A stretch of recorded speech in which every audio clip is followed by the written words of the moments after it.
Hello, everybody, and welcome to the LFC Transfer Room live stream with myself and Dan. Happy to be here following a beautiful, very, very casual 3-0 win for Liverpool over Nottingham Forest today in the Premier League. Dan, it almost seemed as if we never got out of second gear in that game. It always seemed too casual. Now, we don't want to get ahead of ourselves and be too cocky about it, but from watching the game ourselves, I thought it was just a very casual 3-0 clean sheet, no fuss about it. Clock in, do your job, and go home.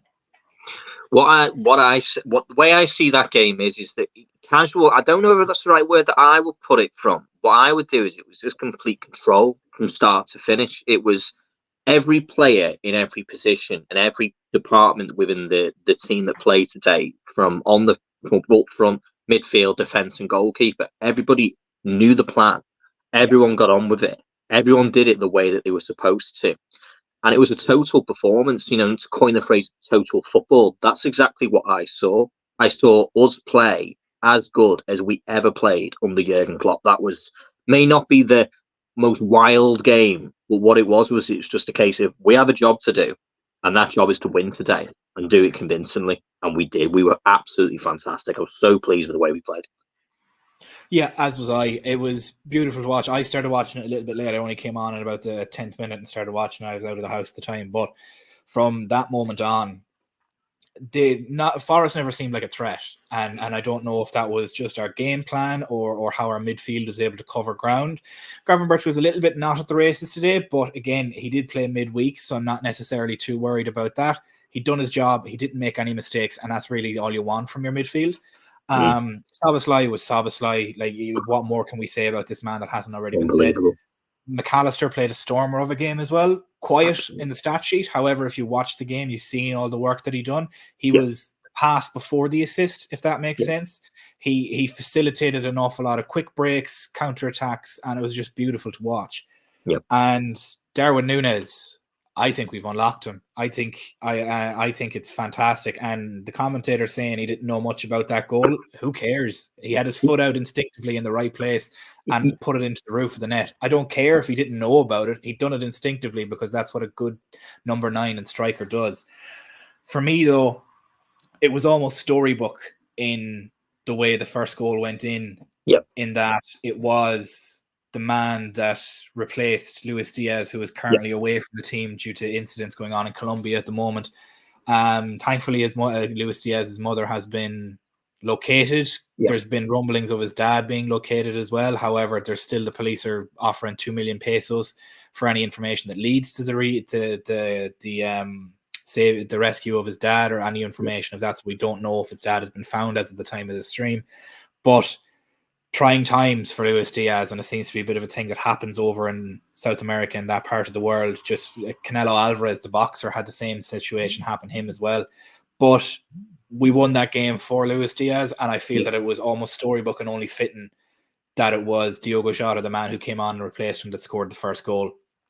Again, coming from Darwin Nunez too, which I don't think I've spoken. I think I've spoken way too much about him so far this season, purely because of how good he's been. Like, another goal and another assist. He's currently on track for, I believe, if my maths is right, 32 goal contributions this season alone. And he hasn't started many games, only since Cody Gakpo's injury, which boggles your mind even more. But yeah, Dan, I'm more than happy to take over from talking about Darwin Nunez, if you like, because I feel more so. Go for it. Honestly, the thing with Nunez from last season, just slightly think, but what we're doing differently is last season it was like we had a race car and we were driving it in the wrong gear. We were sending it around corners when he's someone who you need to go in a straight line. That's what we were doing. We were trying to make Darwin Nunez something that he wasn't, and the team wasn't ready for him, in my opinion. He wasn't ready to play a all-out 9. We've had Roberto Firmino, who is an enigma. He is just himself. But people will compare players in the future to Roberto Firmino. It won't ever be the other way around. And we were trying to get Nunez to do that. And this season, what we're doing now is we're putting Nunez in positions and we're putting him in situations that means he can get those goals. Stephen Warnock, who talks total nonsense in the best of respects to him, saying that we didn't know anything about it. Well, on that replay, I'm watching Nunez place that ball. His foot wasn't just throwing it out there. He was in the right place and put it exactly where he wanted it. He was fantastic today. He really was fantastic. Yeah. But then that can be said for Diogo Jota equally. He has kind of come in and out of the team. He's been sort of a super sub for a while, and today he had to be that. He had to be that super sub because of what's happened with Luis Diaz, which we're all hoping is sorted out, is dealt with, and is finished off for him, and he can get back to focusing on the football.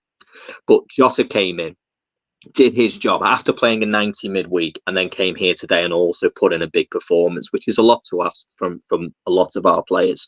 And he was fantastic as well. His finish was exactly where you wanted it to be. We were very patient in the build-up to our goals. Nottingham Forest had set up for a 0-0, trying to catch us on the break, and they weren't capable. They didn't. I mean, to be fair, they didn't have the assets to really get through us, to be honest with you. With the respect to Alanga, they've lost Awoni's only come back from injury very recently, so he would have been a much more of a threat had he started. So we were capable of basically just penning them in and just being patient, just waiting for that moment. And the moment came from their mistake. When they came on the attack, McAllister gets in there. He plays a fantastic ball out to Salah. Salah does his bits, and then we're through to Nunez, and Nunez gets the assist. And fantastic, we got ourselves going. But no, I was dead impressed with McAllister as well. I mean, I never got into the camp of McAllister isn't playing well. I've heard people say, "Oh, he's not really started well. He's not done well," and I'm going, "Am I watching the wrong game here?" Like, we're asking someone to come into a brand new team, Liverpool, a brand new midfield. He's taken a big step up. He is a World Cup winner, of course, but he was at Brighton. He's not come from Real Madrid. He's come from a club where expectations aren't as high, where when you come to us, it's about winning. Every game is a must win. Every match is a must win. Every game we need to be looking at going for the Champions League, leaving this season for a title. We are in that conversation, and we need to kind of get our heads around that.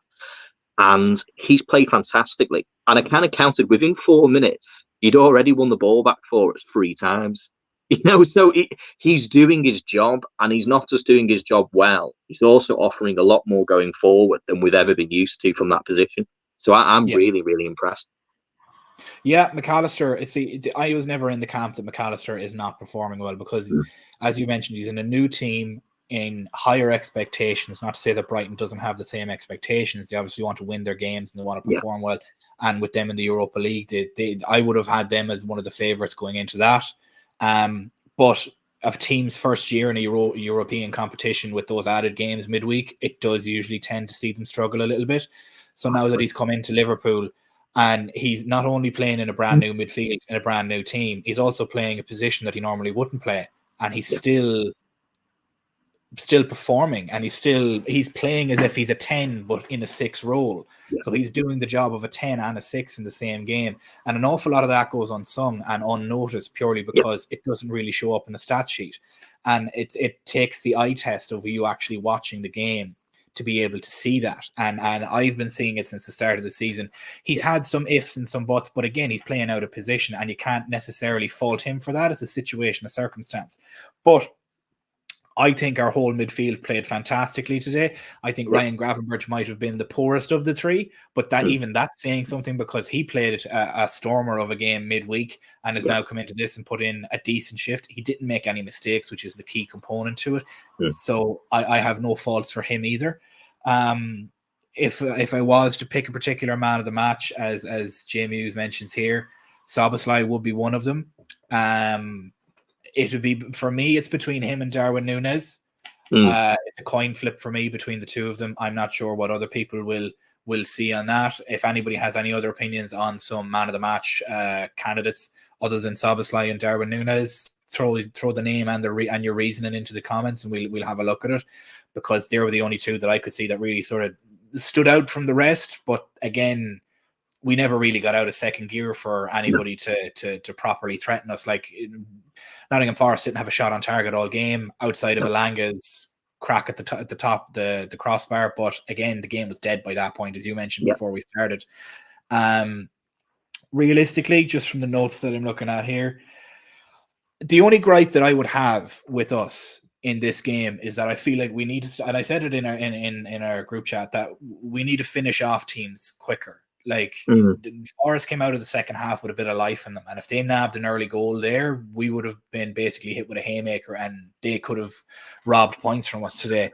We need to be able to finish off teams an awful lot quicker than that. A third goal killed that game, and it eventually came with Mo Salah, but I think a third goal earlier there could have let us come off the gas an awful lot quicker. But I in the Premier League, I don't think you can come off the gas at 2-0 anymore, especially with the 5 substitutions. I think it's you need to get 3, even 4 sometimes, which is a hilarious thing to say considering you need 4 goals to feel anyway at all comfortable. I think the reason that we have to think that way is because unfortunately the way that we started out the season and conceding the first goal multiple times, we seem to have got over this so far, and I'm touching every piece of wood that I can find, that we are over this idea of giving them the first goal, giving our opposition an early goal within the first 10-15 minutes and almost having to kick ourselves into gear. I don't really want to see Liverpool having to do that. I want to see us being able to control a match, play our game, let them come to our ground, or even when we go to their ground and they have to play our football. It's not for them to dictate the play. It's not for them to get at us the same way that Wolves got at us and they obviously got that early goal. We were allowing the opposition teams to kind of just dictate the play, and we've done really, really well the last few matches to start saying that actually, hang on, no, we're going to decide how this game's played. We'll say how quick the ball get moved. We'll see which way the ball's going to go. And we have done that so far. And I think you're right in thinking that when we are at 2-0 is a great result so far, and going through into a match, we should be able to hold that. But I still think with the way that we have been, if we do concede a goal, it's putting us into a precarious position, because we have proven that we aren't going to get as many clean sheets this season. I actually predicted we would get less than 10. And I'm still convinced that we will get less than 10 clean sheets, not because of our goalkeeper not being good or our defence not being good, but because of the way that we play football. We are open to a counter. We are open to conceding chances. And even in a game as controlled as we were, we prove that we are open to giving the opposition a chance. Rodriguez, for them, had an absolute sitter that if he hadn't kicked the floor before the ball, we could have been looking at this match at 2-1, and it could have been a very different situation from then on in. Exactly. That's why I mean that we need to kill teams quicker. We need to essentially stop playing with our food and just kill the game. And Jamie's has put in some Dominic Szoboszlai numbers here. 2 assists, 106 touches, 93 passing percentage, 4 chances created, 75% successful dribbles, 75% accurate balls, 13 recoveries, and nearly 60% of his ground duels won. I haven't seen what Jude Bellingham done yesterday. I'm quite happy with what we have. I'm not going to lie. Dominic Szoboszlai has come in and just transformed this team, and anybody that's still annoyed and still talking about Jude Bellingham at this point, I think needs to get over themselves and just move on. It's getting a bit weird now, still talking about an ex-girlfriend like that. The way that I look at it, it's like you're still get talking over about it. She's gone. She's coming back. Yeah, she's gone. She's not coming back. And my opinion on Jude Bellingham is I think his injuries, and I know myself and you had a back and forth about this, Dan. I think his knees and his lower body will give out by the time he hits 27, 28. That's just my opinion on him. He's so many minutes on his body at the moment. I think it'll catch him, but that's a conversation for a different day, really. It is. I mean, just going on to Dominic Szoboszlai, I didn't want to kind of influence the chat. He was by far, in any which way, my man of the match. He was unbelievable. The positions that he was taking up was so impressive as well. And I'm still trying my very best to not compare him to Steven Gerrard, because it's getting a bit old. But that's how it is. That's how he plays. That he's out there on that right wing. The last time I remember seeing a player doing that from midfield was Steven Gerrard. Yeah. He's there driving down that right-hand side to get across it. And I've been there and I've seen it. And the assist for Mo Salah, that was exactly what we were used to. We were at, a Gerrard-esque ball across, and it asks the question. I know the mistake happens, but you create your own look. And we created that by getting that ball where it needed to be. There was that second or 2 seconds, to be fair, of confusion between their goalkeeper and their defender, who looked at each other and pointed at each other and said, "It's your fault." And Salah's there to finish that chance, and he's been unbelievable in the fact that you can see the leadership on the pitch as well. He's just turned 23, and you wouldn't be surprised if he was 33 by the way that he communicates with other players, and just the little kind of the non-verbals that when he's touching other players, just petting them on, saying, he is a. If it wasn't for the fact that we already have Trent as a future captain, he's a future captain, in my opinion. He is a captain. He is already captain of Hungary. And he's come into a club the size of Liverpool. And rather than allowing that 8 shirt to weigh heavy on him, he's decided that, do you know what? I'm him. I'm going to be the new number 8, and I'm going to create my own stories. And yeah, I mean, if he carries on playing that way, I don't really think what else you could ask for from a player, to be totally honest with you, especially for 60 million quid. Yeah. I'd argue, I don't know, who came in later, Alisson or Verge? He came in. I think they came in around the same time. I don't know who came in pretty much around about the same time, because of the Coutinho money, wasn't it? So it was pretty much in and around exactly the same moment. I think Alisson came first. I think. Yeah. The reason I say that, Paul, is because I still think Alisson would have been our best signing since Virgil if he came in after. But that's me being biased because I'm a goalkeeper myself and I like my keepers. But yes, I do think Szoboszlai, value for money compared to who else we've bought. I do think he is probably one of our best signings as regards impact on the team. For any of our signings since 2018, he's been nuts. Szoboszlai, and it's not even been a full season, and as Dan mentioned, he's 23. He's got his prime to come yet. The same with most of the other young guys in the team. We've Ryan Gravenberch, who's only 21. We've Darwin Nunez, who's only 23. We have Luis Diaz, who's only about 25. We have McAllister, who's early 20s as well, 24. Then we have Kanate, who's early 20s, and then we have Kwanzaa, who's coming through, who's only 20. Trent is only 24, and he's already won everything. I think he's 19. 25. The oldest players on that team are currently Mohamed Salah, who's still playing as if he's 21, and Andy Robertson and Virgil van Dijk. That's it. They're the oldest players on the team. Everybody else is 25 or younger. Maybe somebody in 26 or 27. But once Mo Salah goes, and unfortunately I think he is going next summer, and once Virgil van Dijk goes and Joel Matip is gone, the average age of this Liverpool team will drop drastically, and that is Klopp's Liverpool 2.0, which I cannot wait to see because it looks fucking phenomenal so far. Especially it's so exciting. It's so exciting. This is the beginning, which is crazy. We're in a title race, and if anyone doesn't think we are, they need to get real. We are in a title race, and our ambitions shouldn't be set back of going, well, we had such a bad season last season. That was a blip. That was a serious blip.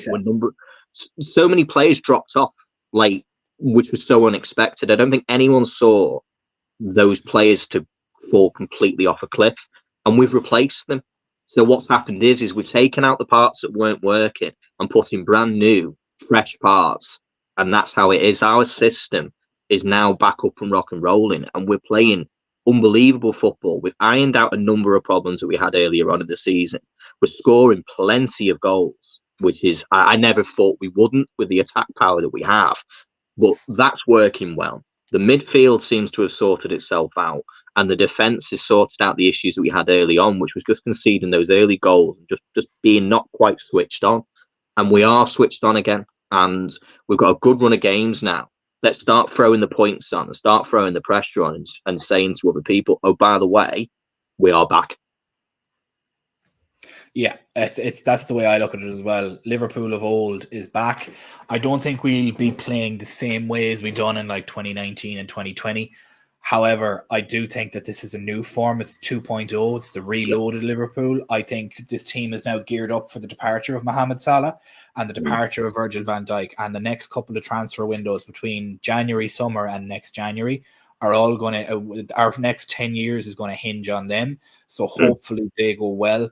I can see us going and getting a left centre back, and if we get a CDM both in their early 20s that we're able to develop under Klopp, I can see this Liverpool team competing again at the top of the league for the next 7 or 8 years, barring anything strange happening. So I know we're kind of getting ahead of ourselves here. It was a win over Nottingham Forest, who aren't the most prolific in the Premier League at the moment, but in the context of the game, it was a convincing win over a team we knew we should beat. If this is only a scrappy 1-0 win, I'd be a little bit more worried, but this was just it was a casual cruise control 3-0 win over a team that didn't have a shot on target outside of a ball hitting the crossbar. What more could you want from your team to cruise through that and then now have another hopefully easy game? I don't want to jinx it. Hopefully easy game against Bournemouth midweek next week, where we'll get our cup team out. We'll have some of the young guys out. We'll have Ben Doak playing. We'll have Harvey Elliott playing. Curtis Jones, thankfully, now is going to be back for all games following tonight. And we'll see the likes of Ryan Gravenberch probably playing next week with Jones being back, and Cody Gakpo is going to be using that game to get up to health again. And this team is only going to get better again because we have the January transfer window to go. We have Andy Robertson that's going to be coming back. Tsimikas, speaking of Andy Robertson, Tsimikas had a decent game, considering worries that we had for him. Again, didn't have much threat down his side of the pitch, but again, no mistakes, was good with the ball, was delivering crosses, was getting up and down his side of the pitch well, as he should, and just everybody, as you said at the start of the stream, everybody did their job. Paul, I know you didn't see him today. It's purely the fact that he didn't make any mistakes. He did his job and he delivered some good balls into the box, along with the fact that he was getting up and down his side of the pitch. He was just good. He wasn't fantastic. He wasn't a world beater, nor are we asking him to be. He came in, filled his job and done his bits, put his shift in, clocked out, kept a clean sheet and left Anfield with 0 goals conceded. What more could you want from your left back? What more could you want from your back forward? No goals conceded, no mistakes made. Gave the keeper, gave Alisson probably his easiest paycheck of his career so far. So realistically, I thought Costas was quite enjoyable to watch in that there was no mistakes made. Yeah, no, I agree. I mean, with Costas, I mean, there's something which we need to I know a lot of people have like a preconception towards certain players. We know Kostas Tsimikas is not the standard of player that I think that we want, or he's not turned out to be the player that a lot of us hoped that he would kind of develop into. I was very convinced that from when we brought him in from Olympiacos for 14 million, by the way, he wasn't like a super expensive player, so he was never brought in to be, the Andy Robertson replacement.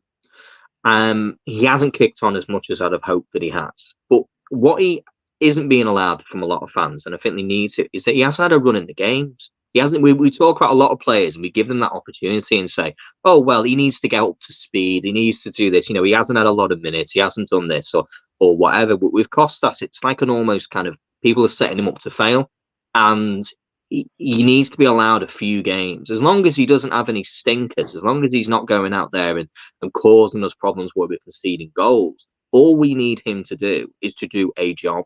We have enough creative players in that team to take over from Andy Robertson's departure at the moment through injury from that side of the pitch. Is reason why we probably ended up on that right-hand side with Dominic Szoboszlai, Mohamed Salah, Trent Alexander-Arnold. There's plenty and plenty of creative, ability on that right-hand side. But we didn't need the ball on the left.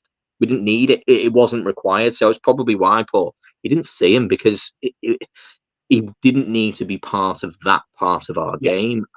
Because Nottingham played a 1-1 system, there was no wingers. So they weren't being put under that pressure. So it was our centre-backs who, by the way, as already previously said, Van Dijk and Konate were fantastic.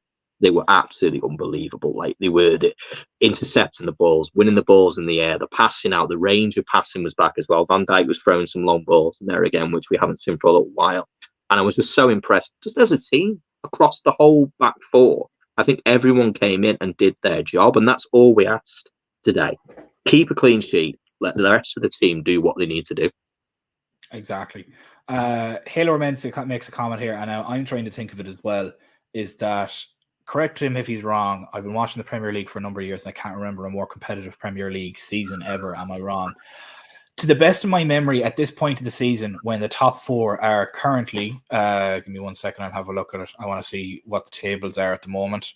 Haaland has scored for United are City as well, though, so they're 1-0 up. So odds on United doing us a favour are probably out the fucking door.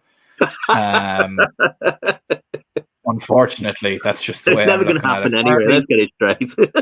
I mean, it's in Old Trafford. City haven't won in Old Trafford in quite a while, and I suppose it's only the first time for Everton. But as it stands currently at the moment, the top 1, 2, 3, 4, 5, top 5 positions are currently separated by 4 points. Spurs are on 26, Aston Villa in 5th are on 22. Then it's a 5-point drop off after that. So when you say competitive, I would argue here it's probably at this stage it's not so much competitive, but it's teams you wouldn't expect in the top, like that far up. Like United are down in 8th, Chelsea are down in 11th, which I can't help but continue to laugh at. Brighton, who realistically before the last 2 seasons never really were a team that you would expect, got Europa League, and now they're up in 7th and in more Europa League spots. Newcastle United, that had a horrid time for quite a while before coming back into the Premier League, have resurged back up, maybe with the new influx of money or whatever it is. But then you have other teams. Like, I don't think there's any given game this season that you could possibly say one team or another is going to win, outside of possibly games against Luton, Burnley, or Sheffield, or even Bournemouth. They would probably be the only shoe-ins for what you could bet on, that like Luton and Burnley and Sheffield and Bournemouth are probably not going to win, considering Sheffield have only 1 point from their last 10 games. Luton, I think, are actually outperforming themselves, and I think they could end up getting safe. I think the latter end of the season, they'll end up getting a gaggle of points and they'll end up going up. As it stands at the moment, Everton are facing as well a 12-point deduction. They're currently on 10 points. I think they'll still scrape safety somehow. Of course they will. They always do. They made a 10th one. Look, I'll accept the 6 points we get off them nearly every season, so I'm not really going to go there with that. But I think, not that it's been the most competitive so far, but I think it's the most spread of talent, in that lower level teams are now catching up with the big 6 and the big 4, and it's allowing a much more competitive league across the board rather than competitive at the top. My view on that one is that we've all kind of had this opinion that the Premier League is the best league in world football, and I don't think many people would argue with that statement. And this is kind of the seeds that have been sowed over the last 10 years. We're now seeing those shoots, those saplings that were your teams. Like, for example, we saw Burnley at one point end up in the Europa League. It's capable of having kind of one kind of occasion where a team goes up. But what we're seeing now is we've got Aston Villa of Unai Emery. He's a European Cup winning manager who's at Aston Villa. They're a big club. They have some very, very good players. Brighton, for example, as well, have been so well run, just on a technical level, and have been capable of going out there and finding players who have massively outperformed what you would expect them to, especially on the price tag in the world where it's all about spending 50, 60, 70, 80, 100 million on a player. They were capable of using their model and finding these next £100 million players and finding these next Alexis McAllisters for next to nothing. And they're performing where they are. West Ham, for example, as well, they've come into it as well. Moyes was pretty much written off last season, and I didn't understand it.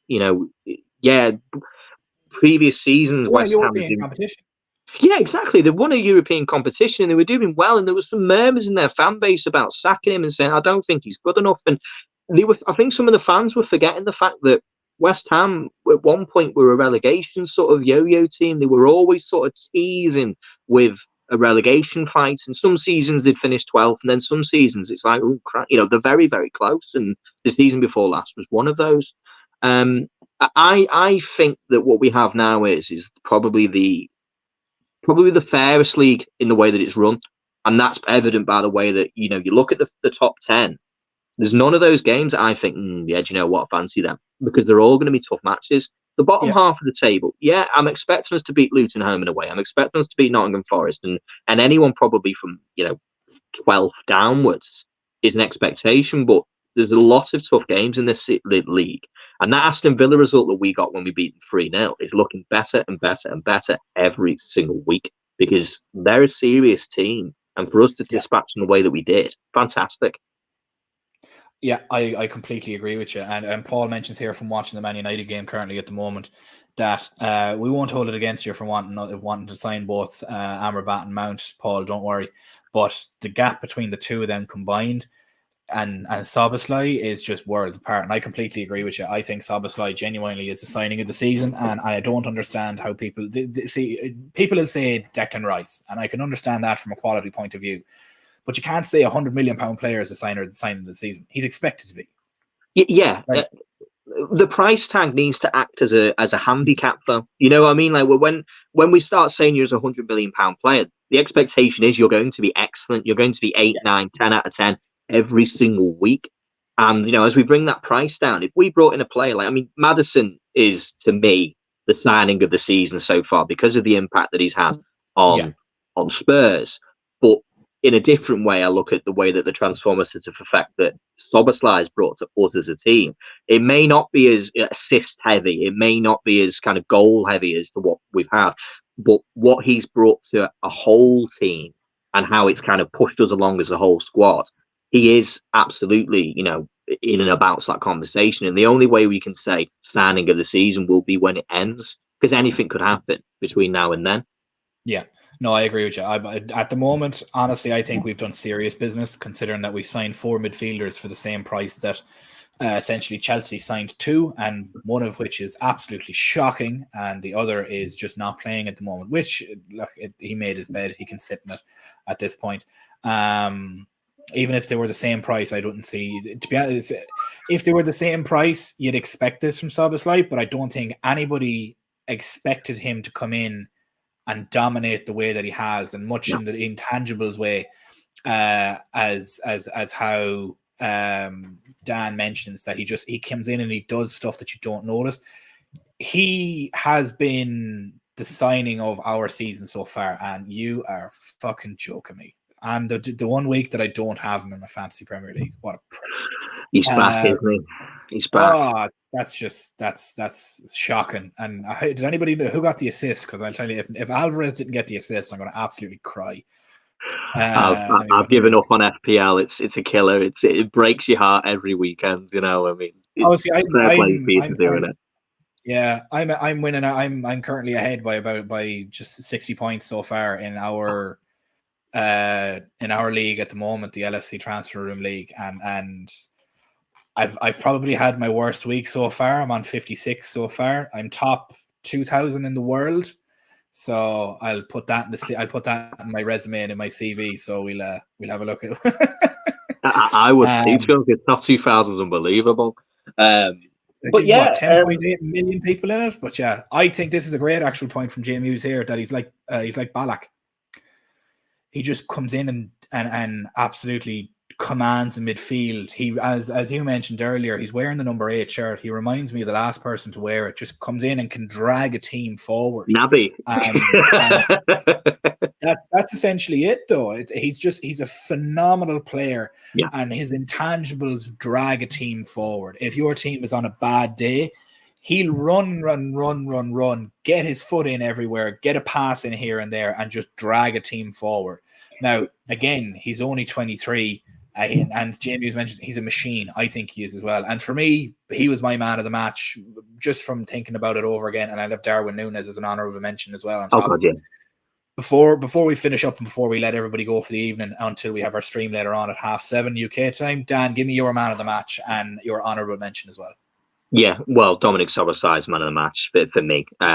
Unbelievable player. He's going to carry on. If he carries on in the vein that he is, we've got a serious player on our hands here. Unbelievable. Honourable mention. I'm probably going to pass that out again, and not to copy yourself, but to Darwin Nunez, is that we had last season where it was kind of like he'd have a great game and then he'd have 2 off games and he'd have a great game and then have an okay game. He seems to now have found that consistency, and he's in the right places. He's doing the right things. He's creating space for the other players, and on another day, he could have had another one early on with the volley from the start of the game. He could have had 2, and then that would have wrapped it up for me. He would have been man of the match. But yeah, Darwin Nunez would be his fraction out.